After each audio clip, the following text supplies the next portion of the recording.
Seja muito bem-vindo ao Pode Tá, o podcast da teologia apologética brasileira. É claro que nós vamos trazer sempre alguém também de outras áreas para estar sendo entrevistado aqui, ok?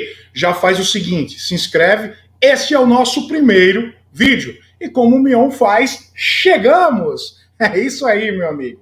Hoje nós temos uma pessoa muito polêmica aqui no Pode Tá. Vai ser um prazer, eu sou o pastor Alexandre Farias. Eu também tenho um canal, o canal Influenciando Gerações. Ali eu trago vídeos teológicos apologéticos. Se você gosta de estudar a Bíblia, então vai lá também e se inscreve no Influenciando Gerações. Mas é o seguinte, se inscreve aqui também. Deixa seu like, comentário, vai ser bom ter a sua participação.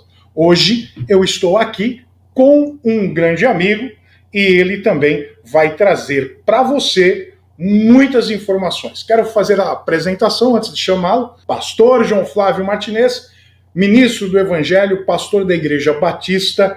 Ele é professor de teologia apologética, fundador do Ministério Apologético, Centro Apologético Cristão de Pesquisa, CACP, um dos maiores sites de apologéticas do Brasil.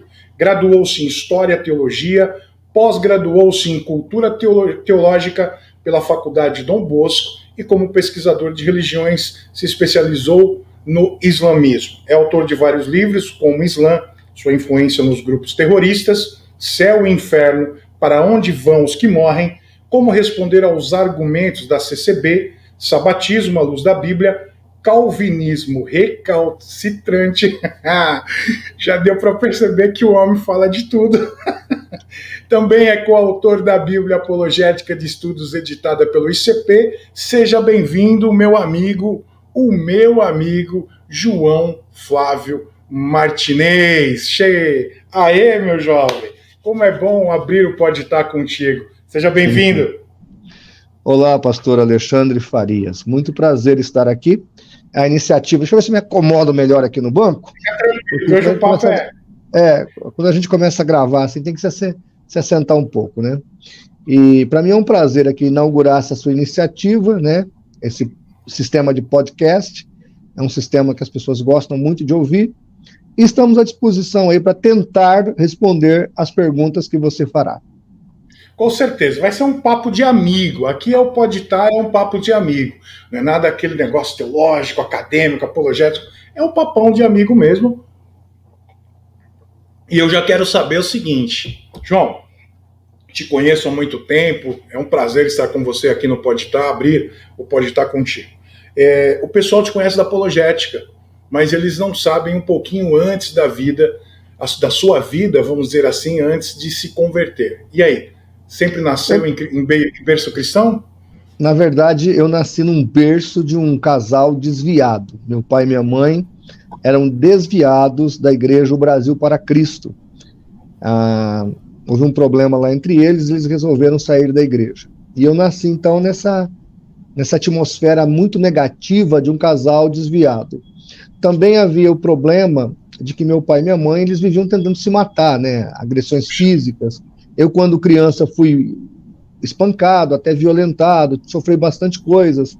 A minha família era muito desestruturada, apesar de morarmos no sítio, no meio agrário, a minha família era muito desestruturada, sofri bastante.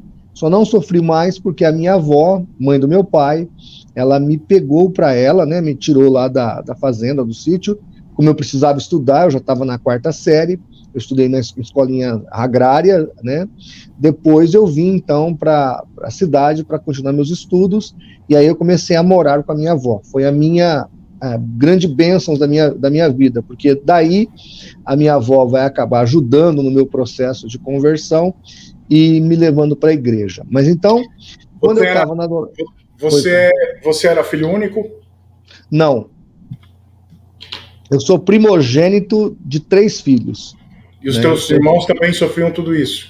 Sofreram tudo isso. A minha irmã do meio é evangélica, o meu irmão, o Rapa de Tacho, né, que foi o último a nascer, não é assim tão religioso, mas de vez em quando vai à igreja. E nesse processo todo, eu me revoltei muito com Deus, com a vida. Eu era uma criança, um adolescente bem complicado, né? Vim para a cidade, comecei a estudar, comecei a aprender, tinha muita vontade de aprender, desejo de, né, trabalhar, e aí me arrumaram o serviço numa livraria. Foi ali que eu comecei a gostar de livros. Eu trabalhei na maior livraria. Quantos anos você veio para a cidade? Quantos anos sua avó tinha 12 anos quando eu vim para 12, 13 anos quando eu vim para a cidade. Só para te contar uma coisa, eu vi televisão aos 8 para 9 anos. Televisão. Quando eu vi a primeira televisão, que é aquelas pequenininhas, branco e preto, que tinha um pezinho que rodava assim, eu cheguei em cima da TV, né, o cara estava comendo, e eu cheirei a televisão para ver se cheirava comida. Aí eu falei, mãe, a televisão está com defeito. O aparelho aí está com defeito. A minha mãe falou, por quê? Eu falei, porque o cara está comendo e eu não estou sentindo o cheiro da comida. Está cheirando o fio queimado, né? E era a televisão que eu tinha visto ela pela primeira vez aos 8 para 9 anos. E aí, quando eu vim para a cidade, teve todo um processo, né? Minha tia começou a tentar me levar para a igreja, dos 15 aos 17 anos, houve toda essa tentativa. Mas aos 17 anos, acabaram-se, como é que eu vou dizer assim, a minha tia desistiu de ficar tentando muito. E aí apareceu lá uns mormons e me ofereceram um curso bíblico. E eu achei interessante o jeito deles falarem, tinha um americano junto, aquilo me deixou, né, vou conhecer um cara de outro país. Eu acabei aceitando o curso sobre o Joseph Smith, sobre o mormonismo. Quer dizer que você estudou o mormonismo, quase foi para lá? Eu quase virei mormon. Virei mormon. Mas pouca gente sabe disso. Mormon, pois é, eu ia ser elder. Já tinha até comprado uma camisa branca, uma gravatinha de crochê, né? E o nome? Seria Elder Martinez. Olha que coisa fofa. Meu nome seria Elder quer dizer ancião, um ministro, né? E aí, nesse processo todo, eu estava lá com o meu pai até foi comigo, ficou preocupado. Meu pai era desviado, mas sabia que o mormonismo era mais errado do que qualquer outra coisa. E aí, o meu pai chegou em mim e falou, meu filho, você não pode ir naquela igreja, porque aquela igreja é muito errada. Eu falei, a sua era certa? Ele falou, era. Eu falei, então por que você saiu dela? Então teve tudo essa... foi bem complicado. E aí, eu estava lá com meu pai acabava indo comigo na igreja mormon, na estaca mormon que tem aqui em Rio Preto, e num dia desses, a mulher foi depor sobre o livro de Mormon, e ela falava do livro de Mormon, até tudo bem aceitar o livro de Mormon, não tinha problema. Mas aí ela foi argumentar ali diante da plateia de que os judeus estiveram aqui nas Américas antes de Cristo. Sabe aquela história, né, da família que vem e tal, né? Quando ela falou isso, eu olhei para meu pai e falei, realmente, essa igreja aqui está com um problema. Ele falou, qual? Porque meu pai não entende história, né? Meu pai não sabe nada de história. Falei, não, quem descobriu as Américas foi Colombo, né? Isso é coisa básica de quinta série. Falei para meu pai, vamos embora, que é alguma coisa que está muito desagradável, não sei o que é. E aí eu fui embora, e graças àquele depoimento da moça a respeito do livro de Mormon, aquilo me ejetou para fora da igreja dos Mormons. Eu ia me batizar na outra semana. E quanto tempo você ficou lá? Eu fiquei quase 6 meses dentro da igreja Mormon. 6 meses na rua. Fala um pouquinho de como é que funciona esse negócio. O cara a igreja Mormon é extremamente organizada, trata você como um rei ali na organização, você que está chegando novo. Tem a classe dos catecúmenos, eles têm classes, né, até chegar à classe normal, onde você vai ouvir todas as doutrinas mormons. De cara ali, eles não chegam falando que você vai ser um deus, eles não chegam falando das Américas em si, eles começam a pregar Jesus. E aí eles começam a entrar com a ideia da apostasia, que houve uma apostasia e tal, até chegar no Joseph Smith e na restauração da igreja, que é a igreja mormon. Tá? Eles explicam o lance do Smith, de como conseguiu escrever os livros, aquilo tudo em 6 nesse período de 6 meses, ou ainda você não tinha? Sim, nesse período você aprende tudo. Eles trazem slides na sua casa. Veja, isso há 30 anos atrás, 32 anos atrás, que eu tenho 50 agora, eu tinha 17, 31 anos atrás, os mormons já usavam aparelhos de projeção. Tá entendendo? Parece que tem uma grande empresa aí que produziu pequenos aparelhos de projeção. Hoje a Xiaomi tem, várias empresas têm, mas os primeiros aconteceram por causa dos missionários mormons que precisavam usar dentro das mochilas. Então eles prepararam um data show menor. Os pequenos data shows, mini data shows, foram criados por causa dos mormons e se tornou um grande sucesso de venda no mundo. Mas nasce por causa dos mormons. Isso me faz pensar que nós estamos atrasados pra caramba, hein, na evangelização. Veja, o Charles Taze Russell, no começo do século XX, em 1905 e 10, ele usava LPs para poder fazer a pregação de casa em casa. Então, o estudante da Bíblia pregava aquela vitrola de dar a corda, abria ela na casa da pessoa, botava o disco e ouvia o disco com a pessoa. E era o Charles Taze Russell. Eles sempre foram muito mais sofisticados no processo de evangelização. Hoje, os mormons, para você ter uma ideia, eles têm aproximadamente 30 mil missionários. A Igreja Batista deve ter 2.000, 1.500. Então, você vê, é uma organização que tem 180, 190 países, tem 15 milhões de membros, né? Nós estamos falando aí de uma organização, sem contar que é poderosíssima, muito rica. O estado de Utah é praticamente dos mormons, né? Então eles têm indústria, a aviação, essa Azul, por exemplo, parece que é de um magnata que tem ligação com os mormons. Um dos vice-presidentes que saiu aí dos Estados Unidos, antes da eleição do Trump, era mormon, quase um mormon, então chegou à vice-presidência da Casa Branca. Então nós temos aí uma organização extremamente poderosa, que você, às vezes, está comprando uma revista qualquer, tem uma propaganda ali do meio que é mormon, né? Então eles são muito fortes, realmente. E depois disso tudo, você saiu, e aí, o que aconteceu?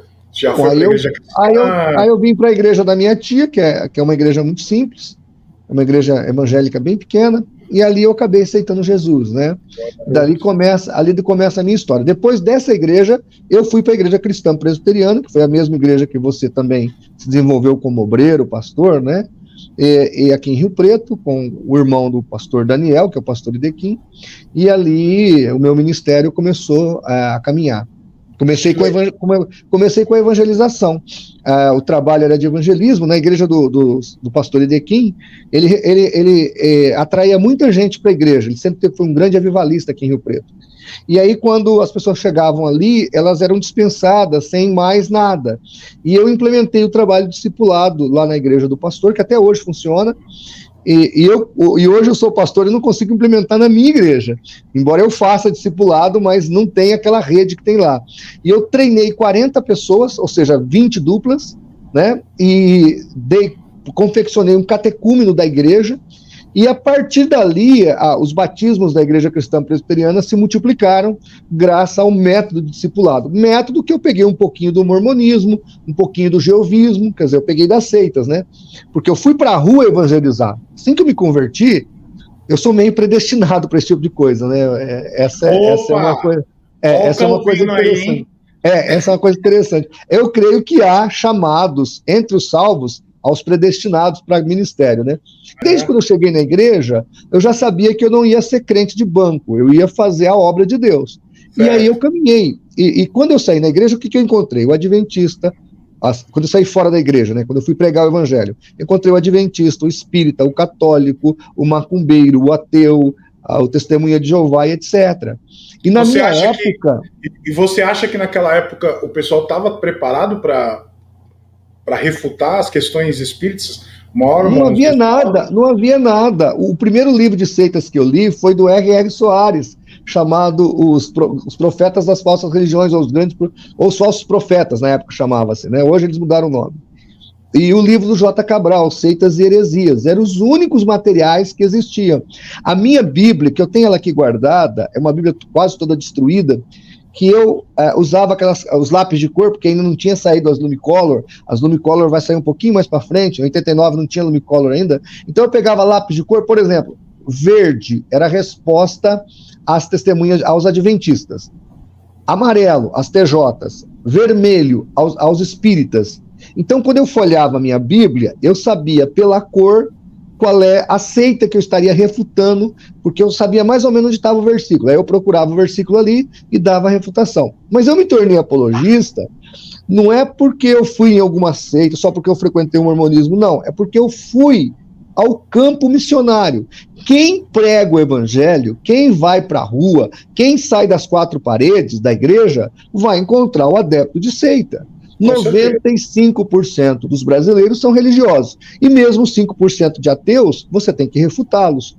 Então, diante da minha evangelização, eu precisei me tornar alguém que conhecesse o mundo sectário. E desde muito cedo, aliás, desde sempre, eu sempre me deparei com o mundo sectário, sempre estive estudando e sempre estive refutando na rua, de casa em casa, de porta em porta. Hoje nós trabalhamos com a internet, com as mídias sociais, eu atinjo milhares de pessoas com o nosso trabalho, mas quando eu me converti, ali no princípio da minha conversão, o trabalho foi feito bem formiguinha, pessoa por pessoa.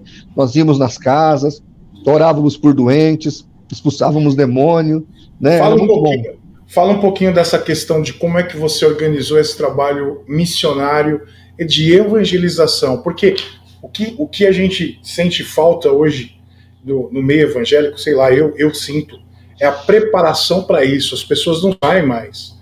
Quer dizer, elas esperam as pessoas chegarem na igreja. Então a igreja está lá, a igreja está esperando. Gente, a gente não manda mais gente para a rua. Não tem mais culto nas praças.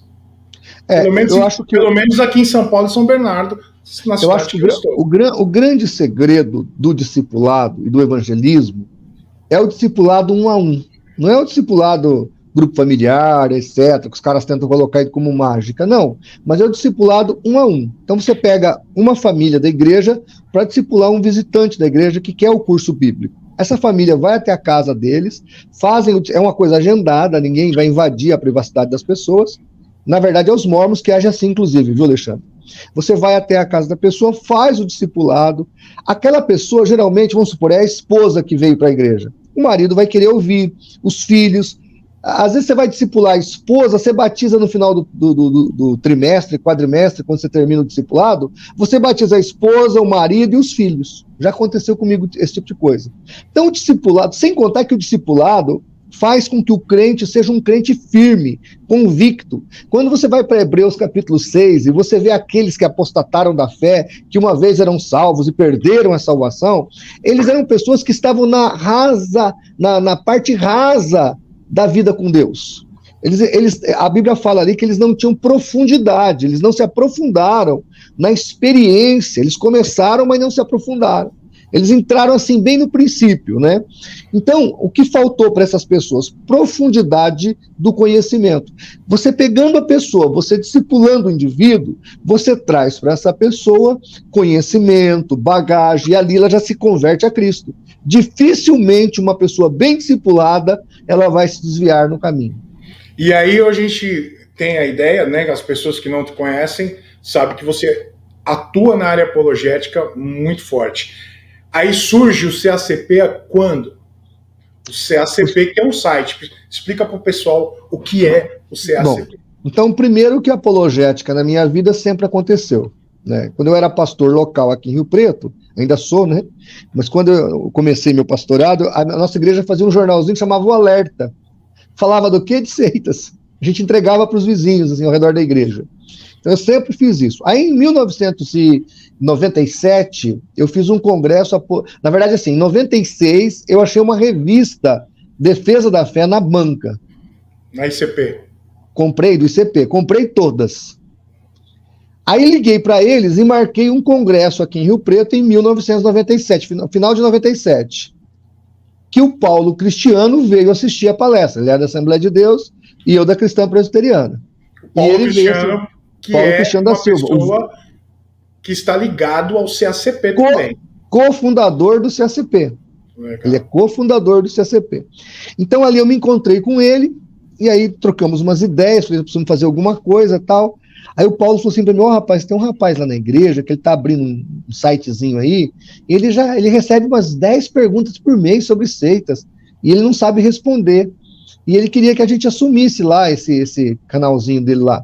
Aí nós fomos encontrar com esse irmão, nós vimos lá, era o Geocities, www.geocities.com/CACP, era o nome. Na verdade, no princípio, a gente não sabia que nome formar. Aí, ó, tem que ser um centro de pesquisa, mas tem que ter apologética. Aí, no princípio, era Centro Apologético de Pesquisa. Aí o Paulo falou, mas não tem cristão?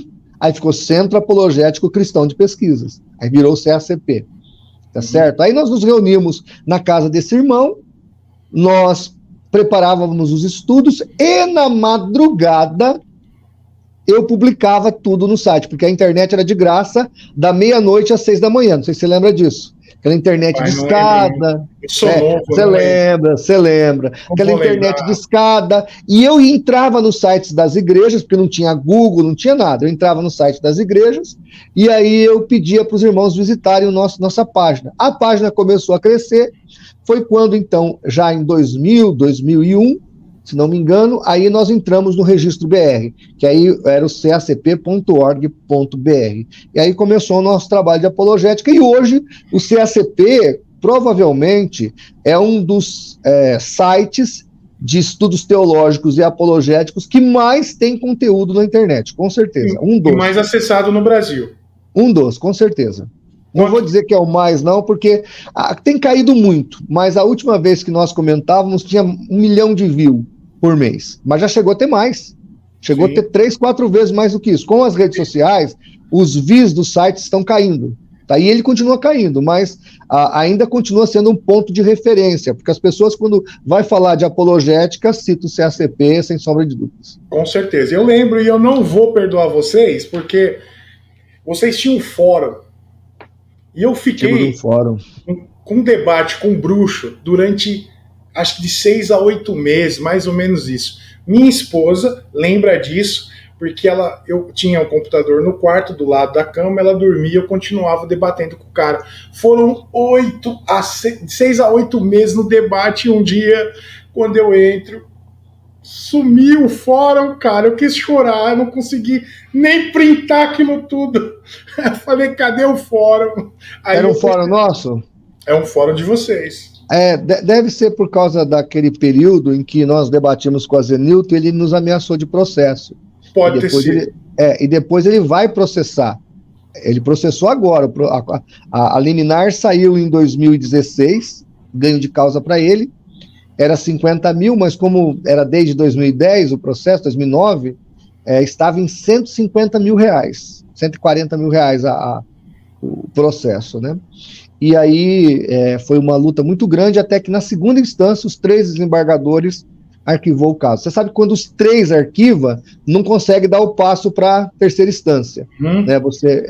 Houve a primeira instância, deu ganho de causa para ele, uma juíza substituta, deu ganho de causa, e na segunda instância os 3 desembargadores pediram o arquivamento do caso, e foi arquivado, né? Mandaram arquivar. Né? Já que você falou em processos, você já recebeu processos? 11. Né? O meu advogado, quando eu ligo para ele, fala, meu Deus, né? Ele até arrepia, né? Mas foram 11 processos cíveis e 2 inquéritos policiais, um na Polícia Civil e um na Polícia Federal. Eu quase que me senti um membro do PT, assim, dando entrevista para o delegado da Polícia Federal, né? Fala para mim uma coisa, tudo isso por causa da apologética? Por causa da apologética. Fala para mim sobre esses processos, rapaz. O que acontece é o seguinte... Se você pudesse, não tiver em segredo de justiça... Eu vou te dar um exemplo. Você tem as mídias de comunicação aí, as grandes mídias. Vamos pegar a Veja, por exemplo. A Veja tem um departamento jurídico. Claro. Por que a Veja tem um departamento jurídico? Não é que a Veja conta só mentira. É que as pessoas que mesmo que foram denunciadas ali... As pessoas que foram denunciadas ali, elas não gostaram da verdade que falaram a respeito delas. E como você sabe muito bem, você acabou de falar para mim agora há alguns minutos atrás, nós estávamos conversando em off, pode se processar quantas vezes quiser. E o processo é custoso, principalmente para quem é pobre. Porque se não fosse o doutor Eliezer Mello, que entendesse a minha situação, que eu não tenho recursos, eu sou um classe média baixa, se não fosse o doutor Eliezer me socorrer, que inclusive, aproveitando o ensejo, falando dele, ele é um dos que me evangelizou. quando eu tinha 17 anos, que a minha tia estava num processo de me levar para a igreja, o Eliezer, o doutor Eliezer, na escola, evangelizou a mim e ao Paulo Cristiano. Nós dois não éramos crentes. Ele só não sabia que você ia dar tanto trabalho para ele. Eu acho que se ele soubesse que eu ia fazer o que eu faço e dar tanto trabalho para ele, ele tinha me deixado ir para o inferno, porque seria mais fácil para ele, né? Mas eu devo isso ao doutor Eliezer. Veja, o doutor Eliezer, ele é quase meu padrinho de evangelização, né? Porque por causa da minha tia, ele que ajudou no processo, né, quando eu me converti, e hoje ele me ajuda nos processos que eu levo. Mas a questão que a gente leva a processo não é só porque a gente fala coisa errada, ou porque fala de um jeito que eu tenho esse jeito mesmo, mas não é isso, é por causa da visibilidade, você está entendendo? Tem gente que fala coisas muito piores do que eu e não são processadas. Por quê? Porque o canal da pessoa, o site da pessoa, ele não tem visibilidade. O CACP, quando cai lá no CACP, ele dá visibilidade. E essa visibilidade faz com que a pessoa se sinta agredida e aí ela tenta processar. E graças a Deus nós vencemos os 11 processos, arquivamos já um inquérito, estamos para arquivar o segundo inquérito, que é sobre os muçulmanos. Estamos aí para arquivar. Fala para mim sobre esses processos antigos. Quem é que te processou? Qual foram as religiões? Por quê? Conta pra gente. Sociedade Torre de Vigia, tá? Aquele cara, William Souto Santiago, da Pedra Angular. Adventistas.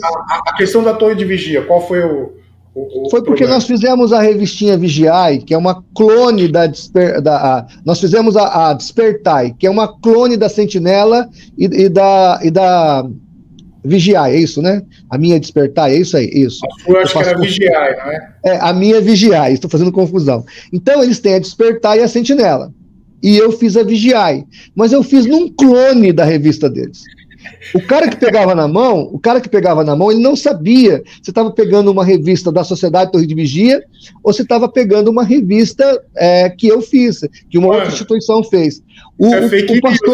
O pastor Ezequias Soares, inclusive, disse que foi uma das melhores sacadas evangelísticas que ele já viu à Testemunha de Jeová, a uns membros dessa seita. E aí, quando chegou lá no Betel, eles mandaram uma notificação extrajudicial, porque nós usamos as imagens deles. As imagens. Então, a ideia deles era que nós estávamos cometendo pirataria ao usarmos as imagens dele.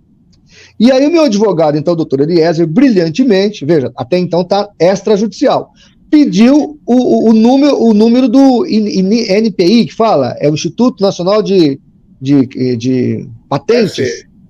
Tem lá. Tem lá. Então ele pediu o número.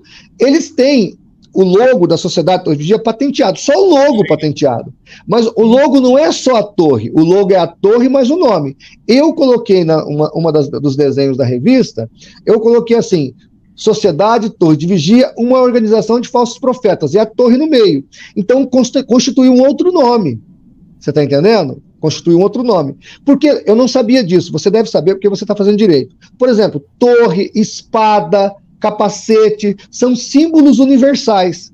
E símbolos universais são impatenteáveis. Você não consegue... E só aquela imagem que eles tinham patenteado. Aí o meu advogado se andou em cima deles. Esse foi o primeiro processo. Não, esse foi um dos primeiros, Mas não foi bem processo, foi uma notificação extrajudicial que não chegou a entrar no fórum, tá? E teve eles nem continuaram com o processo, porque eles viam que eles iam perder o processo. Outra coisa, a revista é distribuição gratuita, não foi vendida. Sim. Como é que Outra coisa que o juiz perguntou para eles, como é que o CACP causou dano patrimonial a uma organização filantrópica? Como é que uma ONG causa dano financeiro a outra ONG que não tem arrecadação? Que o motivo não é arrecadatório, é social. Você não está vendendo uma coisa no nome do outro. Você está entendendo? Então, graças a Deus, nós ganhamos. E eu precisava aqui relacionar os 11 processos. Mas eu sei que teve adventistas, teve o espiritismo. Peraí. Adventista, eu sei que você é amado pelo pessoal da Adventista. No entanto, o Paulo Cristiano, quando ficou sabendo dessa entrevista, ele pediu para fazer uma pergunta para você. Pode perguntar. Por que é que você foi chamado, ou se você é chamado, nos dias de hoje, Ó, foi o Paulo Cristiano, hein? Tá, de Gargamel. De Gargamel. Os caras adventistas colocaram esse apelido em você. Eu até troquei de óculos por isso, porque eu pareço com o Gargamel. Fazer o quê? Eu tinha um óculos menor que ficava bem a carinha do Gargamel. Aí eu troquei, peguei esse óculos. A minha mulher mandou pegar esse óculos maior, tá vendo? A lente é maior, ele é maior aqui na minha cara, né? Que eu pareço menos o Gargamel, tá? Mas não tem problema, porque eu não devoro adventistas. Eu apenas combato as heresias deles. O Gargamel come Smurfs, né? Ele tenta cozinhar os Smurfs, né? Eu nunca devorei nenhum adventista, a não ser teologicamente. Você não vai acreditar numa coisa. Eu não sei o porquê. Por cargas d'água, que quando eu entrei no primeiro ano colegial à noite, eu fazia parte do grupo de esportes lá, lutava judô, fazia basquete. Eu sempre fui gordo, mas não tanto, entendeu? Você sabe qual que era o meu apelido na escola? Não sei porquê. Nem imagino. Smurf, cara. Smurf? Não sei aonde os caras tiraram Smurf, o tamanho. Eu não tenho nada tem porquê. Não, imagina. Você poderia ser Baleia, Moby Dick, aí tudo bem. Você vai ganhar um processo, mais um processo hoje. Não, eu estou dizendo que poderia ser, veja, poderia. Estamos especulando quais os bullying você poderia passar no colégio. Um monte, amigo. Eu era magro, meu problema era o contrário, eu era magro demais, eu era chamado de palito, vassourito, tá entendendo? Mas e aí? Perna longa. Gargamel, quem é que colocou o nome do Gargamel? Uma liga de adventistas aí, eles têm um baixo clero dos adventistas, né? Porque o Leandro Quadros, ele não tem assim vamos dizer assim, ele não desce o nível para te ofender, embora ele disse que eu sou falso pastor, que eu sou servo de Satanás, que eu sou filho do diabo, mas a esse nível de chamar de chacota, ele não desce, porque ele tem assim, o Rodrigo Silva, o Ivan Saraiva, eles são os bonitinhos da Novo Tempo, então eles têm assim uma reputação a zelar, então eles vão até um certo nível, né?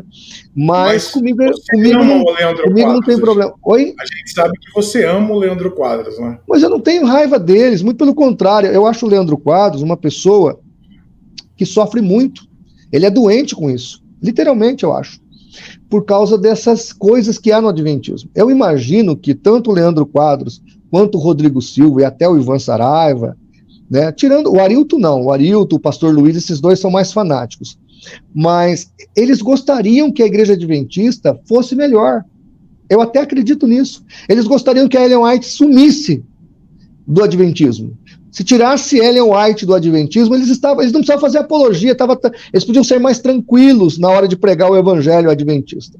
Porque a Ellen White é a pedra no sapato da seita adventista. Fala um pouquinho sobre essa questão. Não, porque a Ellen White, ela fala coisas, ela inventa doutrinas que são extrapolantes com relação à Bíblia.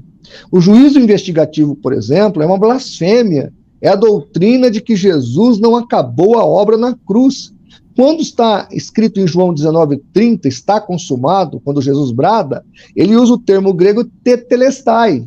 A palavra grega ali dá a ideia de estar tudo acabado, tudo consumado. E a doutrina do juízo investigativo, que vem sanar o problema da volta de Jesus, que não aconteceu em 43 e 44, traz essa nova perspectiva, dizendo que, na verdade, Jesus estava num lugar dentro do céu, e ele sai desse lugar, que é o lugar santo, e entra no lugar santíssimo, para começar a fazer o tal do juízo investigativo, para examinar os nomes, para ver quem será salvo e quem não será salvo. Imagine você, o apóstolo Paulo, sendo colocado num escrutínio desse, ou aqueles que são citados em Hebreus 11, os heróis da fé, sendo escrutinados para ver se vão ser salvos. Então, para mim, a pior heresia do adventismo é o juízo investigativo, sem contar as outras barbaridades que Ellen G. White fala. Então, o Leandro Quadros, esse grupo aí de televisivos da Novo Tempo, o que eles gostariam, né, da TV adventista, o que eles gostariam é que Ellen White sumisse, ou que ela se tornasse muito secundária para eles poderem virar a página. Porque eles vêm lá e falam uma coisa no programa de TV deles, eu vou aqui e abro o livro da Ellen White, por exemplo, por acaso estou com o livro aqui dela na mesa, Primeiros Escritos, né? Eu mostro esse livro aqui, acabou, quer dizer, eu destruo o argumento deles, muito facilmente. Você não precisa nem de teologia para destruir os argumentos deles, você só precisa de Ellen White. Você pega Ellen White e cita para eles. Quais são as heresias? O que a gente percebe ultimamente é que o Centro Apologético Cristão de Pesquisa, você mesmo, tem se adaptado a estar respondendo muitas heresias do adventismo. Em relação a Ellen White e tudo. Então, as pessoas até perguntam se o canal é só para refutar adventistas, mas isso não é. É isso que eu ia dizer. Muitas vezes as pessoas acham assim, você está pegando muito no pé dos adventistas, o que você está fazendo? O CACP só sobrevive por causa dos adventistas, sobrevive por causa da Ellen White, só está atacando. E aí, como é que fica essa questão? Como é que a gente responde? Na verdade, não é isso. O que acontece é que nós recebemos muitas perguntas e muitos questionamentos de evangélicos querendo saber sobre os adventistas. Se perguntassem sobre Testemunho de Jeová, falaríamos. Mormons, falaríamos. Espíritas, falaríamos. Católicos, bruxos, wiccas, etc., falaríamos. Mas o maior questionamento que existe, as maiores dúvidas que vêm, é sobre a Igreja Adventista, que é a seita mais poderosa hoje no Brasil. Ela tem um satélite no espaço, aliás, uma rede de satélites, né? Ela tem escolas, televisões, ela tem produtos alimentares e etc. Então, é a seita hoje que mais tem envolvido evangélicos na sua teia e trazido essas pessoas para o movimento herético, que é o movimento adventista. Então, por causa disso, nós acabamos nos envolvendo mais com os adventistas. Mas você sabe, eu gosto de falar de islamismo. Para mim, é um negócio extremamente perigoso, tá aí o que aconteceu lá no Afeganistão com o Talibã. Eu gostaria muito de me debruçar sobre isso, inclusive, mas eu sou obrigado a me debruçar sobre o adventismo e outras causas, porque o canal e o site, ele é o nosso medidor. Quem faz a nossa audiência, quem pauta as matérias do canal são os telespectadores, são os internautas. Então, baseado neles, nós fazemos as respostas. Então você não tem nada pessoal contra Leandro Quadros e Rodrigo Silva, é mais uma questão doutrinária. Com certeza é doutrinário. Agora, obviamente que pelo doutrinário nós acabamos chegando no pessoal, né? Eles me atacaram na minha pessoalidade. Eu até fiz um vídeo muito interessante chamado A Apologética Maria do Rosário. Eita.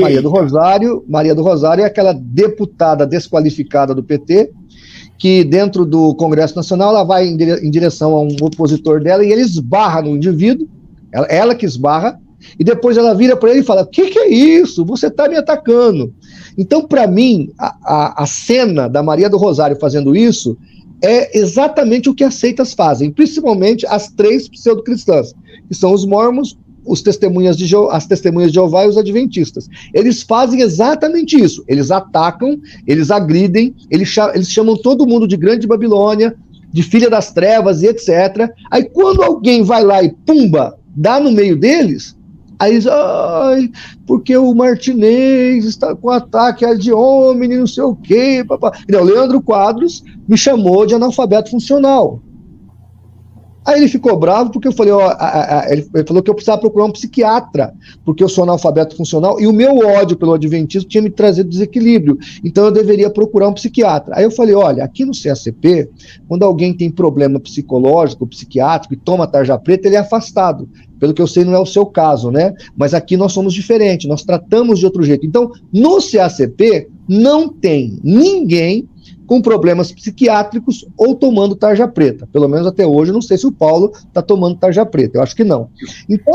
Então o que acontece? Ele pegou isso aí para ele, porque ele tem problemas psiquiátricos, ele toma esses remédios, e ele falou isso publicamente, ele divulgou isso publicamente. Aí, porque eu dei essa resposta para ele, aí ele fez um vídeo que está com quase 100 mil visualizações lá, dizendo que eu denegri a imagem dele, que eu ataquei a doença dele, e que onde já se ele perdesse a cabeça e fizesse uma loucura, quer dizer, que talvez ele viesse a atentar contra a própria vida, e aí ele entrou por esse caminho. Então, veja, ele me chama de analfabeto funcional, ele diz que eu tenho um ódio que precisa ser tratado, que eu precisaria tomar remédio tarja preta, porque ele se tratou e etc e tal. Aí, quando eu dou uma resposta para ele, o que ele faz? Ele se coloca de vítima. Então, esse tipo de coisa, sabe aquela frase que a gente costuma dizer por aí? Não sabe brincar, não desce pro play? Tá entendendo? Sabe aquele moleque na escola que mexe com todo mundo, e quando chega alguém, pá, na orelha dele, ele se faz de vítima? Então, Leandro Quadros, para mim, além de herege, ele tem esse problema moral. Eu disse para ele o que Davi disse para Salomão: seja homem, porque o homem de Deus tem que ter caráter, tá entendendo? Ele tem que ter personalidade. Então, se ele agride alguém, se ele chama a pessoa de analfabeta funcional, se ele chama a pessoa cheio de ódio e problemas emocionais, que precisa tomar tarja preta, quer dizer, ele não é psiquiatra para poder me analisar. Ele poderia até pegar um psiquiatra, pegar minhas falas, levar no programa dele, fazer o psiquiatra fazer uma análise a meu respeito, e o psiquiatra poderia falar isso porque ele é médico para isso. Agora, ele fazer essa análise a meu respeito e não querer ouvir uma resposta à altura, aí ele ficou com fogo, né? Até porque, assim, tomar um remédio de tarja preta ou não, também isso não chega a minha mãe tomava. Outro. A minha mãe é doente mental. A gente quer deixar claro aqui que não há problema algum, sendo que existe um tratamento médico. Mas você percebeu o contexto? O contexto é, ele deu uma resposta para ele, não gosta. Nós estamos na teologia, correto? Aí ele vem e diz assim, você é um analfabeto funcional, que tem disfunção psiquiátrica, você precisa procurar um médico, você precisa tomar uns remédios. Eu tomo, ele falou, eu acho que vai fazer muito bem para você. Aí quando eu digo que eu não preciso tomar esses remédios, que no CACP, se alguém toma, é afastado, porque nós não aceitaríamos alguém tomando tarja preta, indo para o debate apologético, que é um debate muito difícil, muito sério, ele se ofende. Você está entendendo? Então não tinha que se ofender, porque quem abriu a guarda para eu bater foi ele. Se ele não quer ouvir a de homine, ele não faça a de homine. Inclusive, uma coisa muito legal, Alexandre, quando a gente passou por esses processos todos, aí, esses inquéritos todos, uma coisa que o meu advogado sempre disse para mim: deixem te xingar na internet. Porque eu sempre queria, sabe, me defender e tal. Ele falou, não, deixa, vai, printa tudo, copia tudo, imprime tudo, porque na hora do processo eu mostro para o juiz, meu cliente passa por isso, e ele tá tranquilo. É uma coisa natural aqui dos haters que fala, né? Olha quantos haters atacam o meu cliente, né? E eu, inclusive, fiz um vídeo também chamado, como é que eu chamo o vídeo? Ah, meu Deus do céu, eu esqueci o nome do vídeo, mas eu fiz um outro vídeo, além da apologética Maria do Rosário, eu coloquei o Ataque do Bem, uma coisa assim o nome do vídeo, depois eu preciso achar aqui. E eu fiz um vídeo falando sobre esse ataque do bem, quer dizer, quando eu ataco, é o ataque do mal, é o preconceito, é o ódio, é a ira, é o dragão que se ira contra a igreja, mas quando eles atacam, aí tudo bem, porque são eles. Sabe aquela coisa que a esquerda faz? Quando a esquerda faz, tudo bem, porque é a esquerda que está fazendo. Mas quando alguém de direita faz, aí não pode. Então a gente precisa definir. Não pode ter dois pesos e duas medidas. Você falou nessa questão do islamismo, a gente está vendo essa questão do Talibã no Afeganistão. Qual é a tua opinião sobre isso? Político, religioso, o que está acontecendo? Eu fiz um vídeo agora recente, e eu já defendo essa tese desde 2005. Quando eu fiz faculdade de História, meu TCC foi essa tese. O meu livro se chama Islã tem influência nos grupos terroristas? E ali eu defendo que o problema dos grupos terroristas é justamente a teologia islâmica. Em 2005, eu detectei 26 grupos terroristas. Daqueles 26, 18 eram islâmicos, eram ligados à religião islâmica. O que acontece? Quando você analisa o Corão, ou o Alcorão, você observa que o livro te dá sustentáculos para a interpretação que eles tiveram. Então, o Boko Haram, o Al-Qaeda, o Talibã, que nem agora estão pegando mulheres para servirem sexualmente o exército. Então, eles vão nas casas das famílias, tiram as meninas, ou até as esposas mesmo, e entregam para os soldados ter relações sexuais, porque o soldado está muito tenso. Está acontecendo isso agora? Agora, eles precisam de ter esse desafio. E o Alcorão prevê isso. Numa guerra, o muçulmano pode pegar a mulher e fazer dela uma escrava sexual. Está no Alcorão. Então o Talibã não está inventando nada. O Talibã não está sendo radical. Está no Alcorão. Outra coisa muito notória que nós devemos observar é que quando você compara a Bíblia com o Alcorão, há uma diferença muito grande, porque a Bíblia tem livros históricos, livros poéticos, livros proféticos, livros biográficos. Ela é uma mini biblioteca. E tudo que ela fala e escreve, ela está no tempo. Ela é uma linha linear de tempo, temporalidade. Então, quando Deus manda matar os amalequitas, eram os amalequitas por questão de justiça. Quando Deus permite que o seu próprio povo seja morto pelos inimigos, é porque está no juízo de Deus ali aquele sofrimento. O Alcorão, quando manda matar o infiel ou o adversário, ele não tem uma temporalidade para dizer que aquilo aconteceu por causa de um juízo de Deus, de uma guerra entre duas nações. Não existe isso. O texto diz, matai os infiéis. Você, sendo um muçulmano, leu isso, recebeu essa mensagem, tem um católico que mora do lado da sua casa, você vai lá e mata ele. É assim que o Alcorão funciona. Porque o Alcorão é um livro poético. Alcorão significa a poesia ou a recitação. Então, quando o indivíduo lê e aquela mensagem ele incorpora, ele vem e mata. Porque é o que está no Alcorão. E o Alcorão tem dezenas, para não dizer centenas de textos que dá a ideia de toda essa crueldade que os grupos terroristas fazem, está lá no Alcorão. Por isso que você não vê, pastor Alexandre, nenhum moderado muçulmano criticando o Talibã.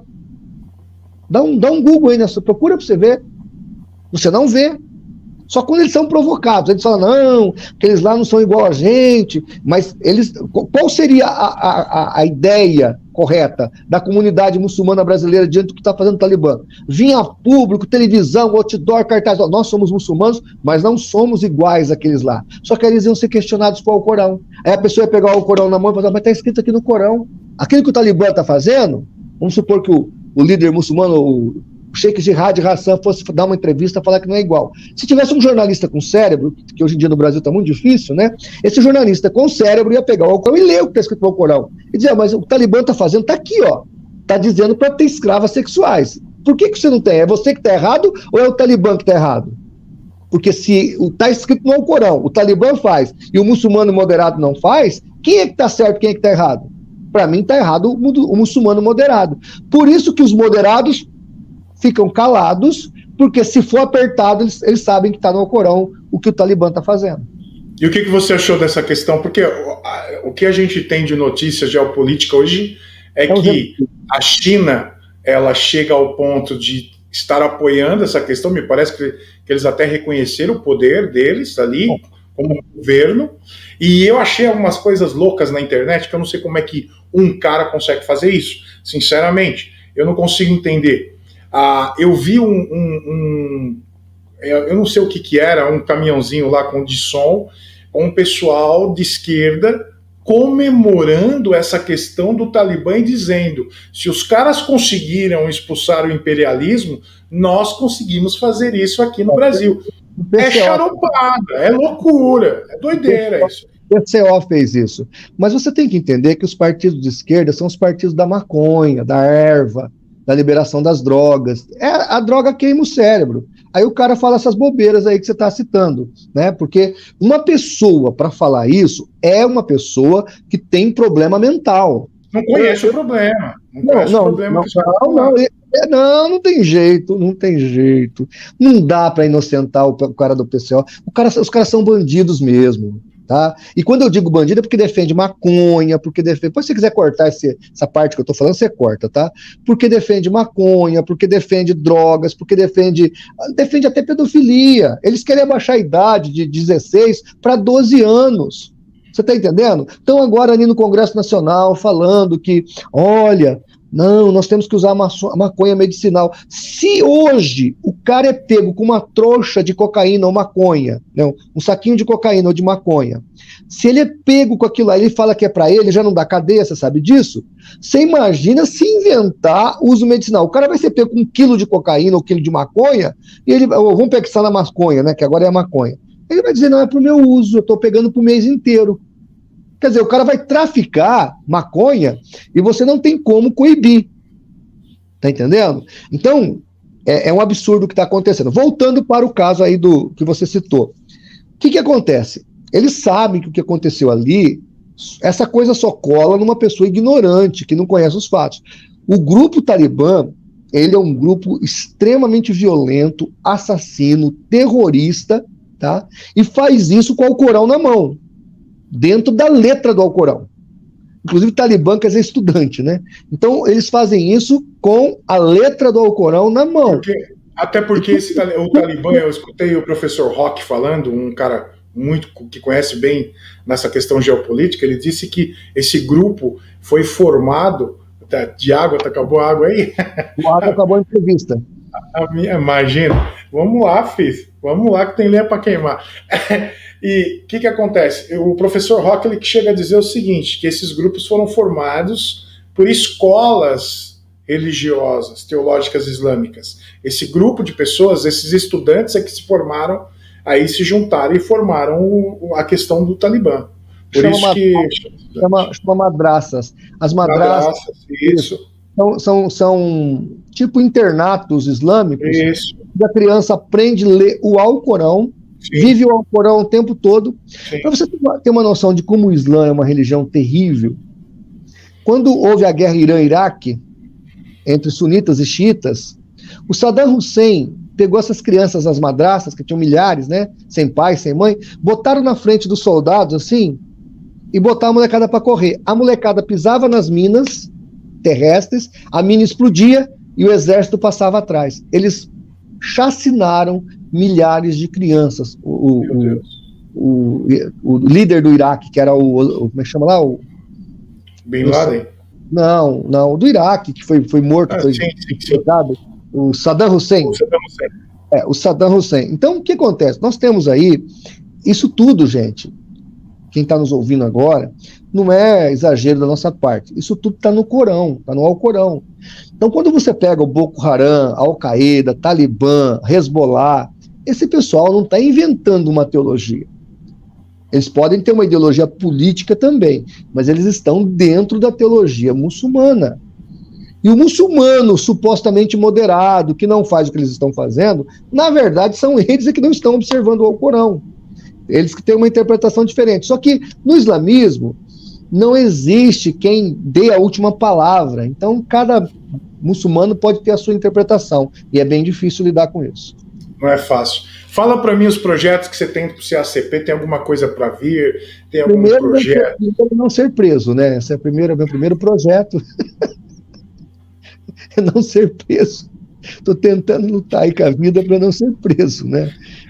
Inclusive dei o meu depoimento na Polícia Federal, pastor Alexandre. O delegado que me entrevistou foi uma pessoa maravilhosa, um ser humano, um camarada espetacular, um moço novo, tinha 36 anos, mais novo que eu, bem mais novo que eu. Um rapaz muito educado, sabe? Ele viu minha biblioteca aqui atrás, né? Falou que uma hora que ele estiver fazendo diligência por aqui, vai passar aqui em casa para tomar um café. Falei que ele é muito bem-vindo, né? Pode ser a desculpa para te levar preso, mano. Não tem problema. Então, assim, na verdade, nós temos bastante planos, tá? Nós estamos agora para lançar um aplicativo. O CACP já tinha lançado um aplicativo uma vez. Tivemos que tirar do ar um dos aplicativos da Bíblia Apologética por causa de direitos autorais.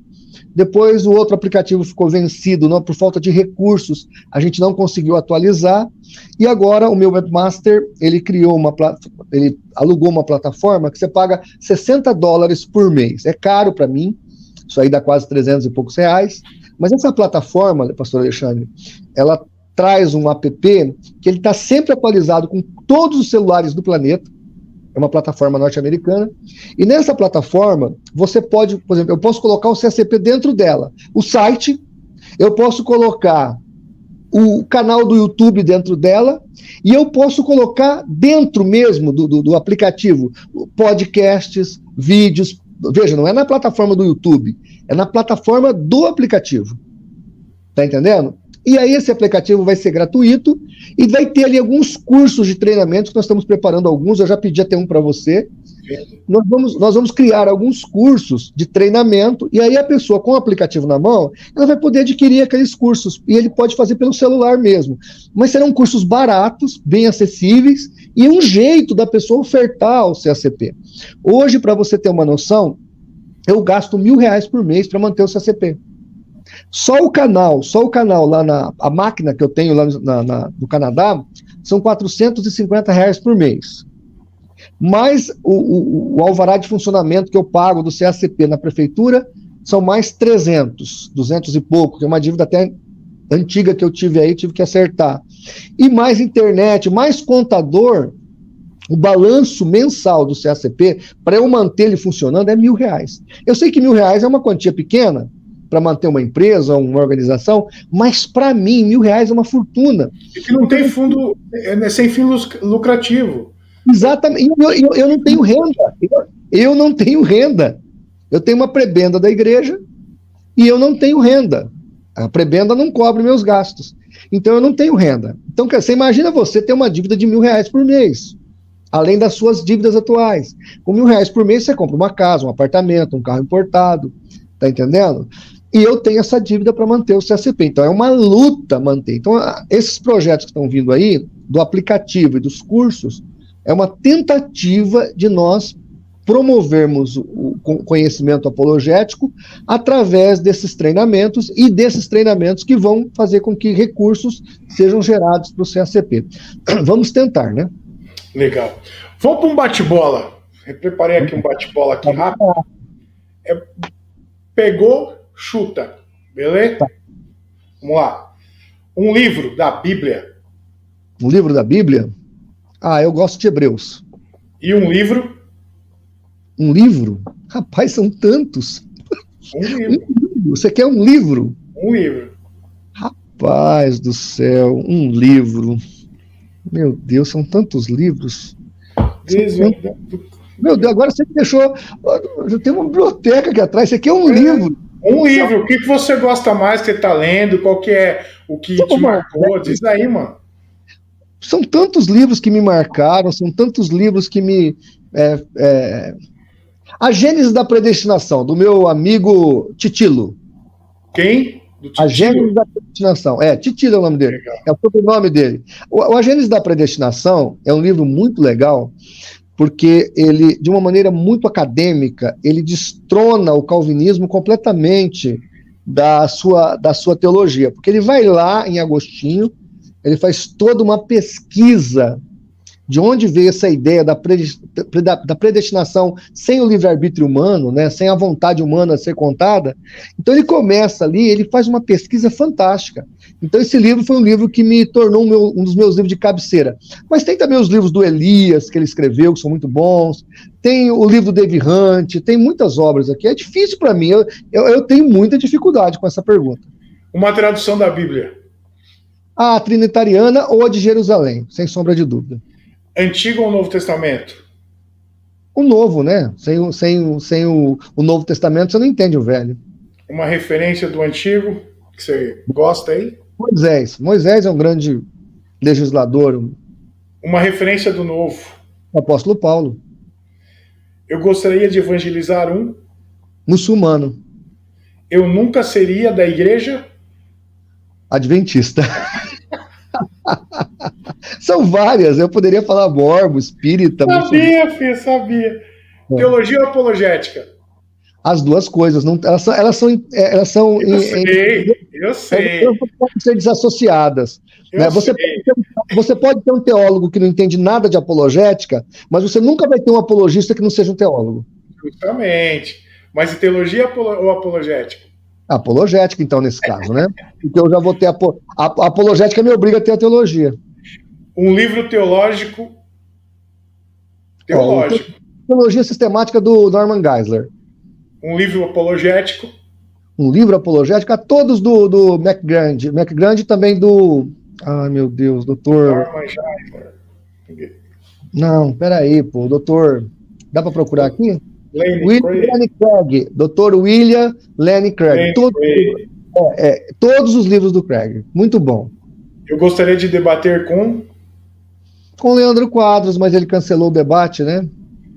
Aí, Leandro, se tiver afim, o Pode Estar abre esse espaço para você. Lá na Novo Tempo. Mas ele não quer. Aí, então, mas não, você sabe que não. Mas aqui a gente abre. A gente faz debate na boa. O debate ia acontecer aqui em Rio Preto, em 2018. Estava tudo agendado. Tá? Eu tive que contratar um jornalista para fazer a mediação. Conversei com o pastor da Igreja Batista, que me cedeu uma igreja com ar-condicionado, boa internet. Só faltava ele falar com a igreja dele aqui e fechar o debate. Num dia ia ser o Paulo, no outro dia ia ser eu. Ia vir ele e o Sérgio Monteiro. Faltando 30 dias, 20 dias para o evento, ele cancelou. Aí, cancelou por quê? Não posso dizer aqui, senão sou processado. Mais um. Bolacha ou biscoito? Tanto faz, não gosto de nenhum dos dois. Se eu tivesse a oportunidade de entrar no túnel do tempo, para onde você gostaria de ir? Para a década de 80. Por quê? Porque ela é uma época diferenciada, né? Quem viveu a década de 80 é outro tipo de ser humano. A vida era vivida, hoje a gente não vive muito igual vivia antigamente. O celular, as redes sociais que facilitaram a nossa comunicação, que é muito mais fácil pregar o evangelho, eu até uso muito para isso, né? Aliás, só uso para isso, mas a década de 80 era diferente, né? Pisar no chão, nadar no rio. Eu lembro do meu tempo de roça, né? Eu me arrependo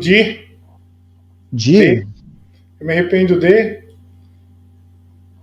Rapaz, eu me arrependo de não ter aceitado Jesus antes. Eu devia ter me convertido aos 14 anos, 15 anos.